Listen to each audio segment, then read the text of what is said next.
Sure. My first name is Ricky. My last name is Gonzales. It's Rickygonzales.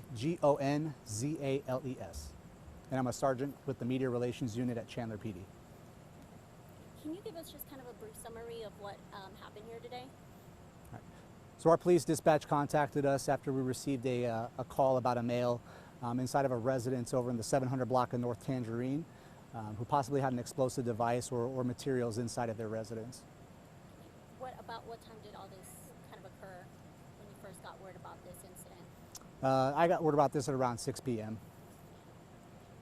So you're saying there was someone in there, so hostage situation. Do you know if it's just that one person? Was there more people in that home? There was only one person inside at the residence at this time, so we have no reason to believe anyone else was inside the house. How did you learn about this? I mean, did someone call it in from like a homeowner nearby, or? A third party called it in, advising that there was a male inside the house that possibly had explosives or some sort of device or materials inside the residence.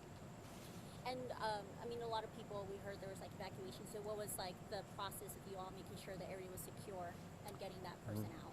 Right, so for making sure the neighborhood's secure, that's our first and foremost priority. We want to protect life as much as we can, right? So, you know, given the nature of what was discussed and what we were contacted about, our officers showed up and started the evacuation process for the residents inside that area on that street, and then some adjacent residences to the east.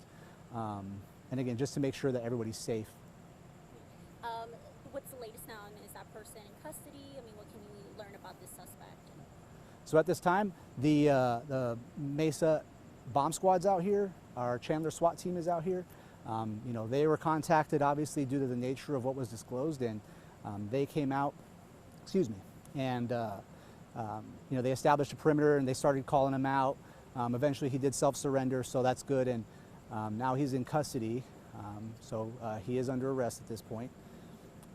But again, we just want to remind everybody that people are safe now, but we do have the Mesa bomb squad here still checking the residence just to ensure that there's nothing going on in there, and to exhaust all means possible. Were any bombs found so far, or any sort of like just some sort of evidence that points that to a possible bomb?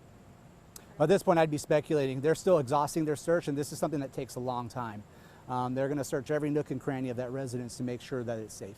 Do you know if that was the owner of that home, or that the suspect, were they the owner of the home or not? Yeah, I don't have the information as to whether or not who the owner of that residence is. Sorry, I just keep going. Is anyone wants to jump in? Is it an apartment complex, or is it a house? No, it's a house. Okay. And so I guess, can you just talk about a little bit, you get the call, there's somebody inside, can you talk about the process from when police showed up on scene to when this person was put in custody? Sure, police are going to show up on scene on the initial call. They're going to establish a perimeter. They're going to, you know, attempt contact with anyone inside the residence. And then going from there, you know, again, trying to de-escalate the situation and get someone to self-surrender, whoever's inside the house. You know, ultimately they did, and now we have our SWAT team and the Mesa bomb squad out here making sure that the residence is safe. At this point, the public's safe at this point in time? Yeah, they're still exhausting any possible threat from inside the house in terms of what was disclosed, but at large, the community is safe. Is there any idea of what could have maybe what this all kind of stemmed from? I mean, I don't know if it's if it's accurate, if this started with like a domestic violence situation or further. Do you know that far back? Right, all I can tell you right now is that a third party contacted us about this. It wasn't a domestic violence situation at all, so there's that part of it. Third party, would that be like, oh sorry, like just third party, would that be really like just a person that lives in the neighborhood, or what exactly would that be? Just another party. I won't be able to get into the specifics on that at this point. Can we confirm that he was ex-military? I don't have that information, unfortunately, but I can look into that and find out for you if you'd like to hear that information. Quick question was, it was said that a number of the residents in the area surrounding the house were evacuated.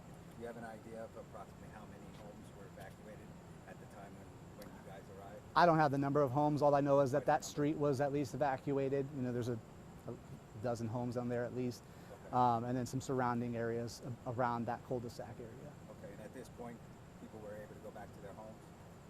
They still have the scene pretty much locked down over there, so no, not at this point. Okay. So what street was the one who was evacuated? It was the 700 block of North Tangerine Drive, or Road, I'm sorry. Oh, which one?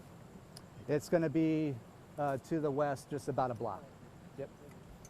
Do you know how long maybe y'all would be here at the scene? I mean, how long? Oh, we'll be here for a few more hours, I would imagine. And again, I'd be guessing, but that's my best guess based on, the amount of equipment and personnel we have here. We've got them going through the house right now with drones, robots, all that, just to make sure that there's no threat inside the home. Drones or robots in the house? Yep. Okay.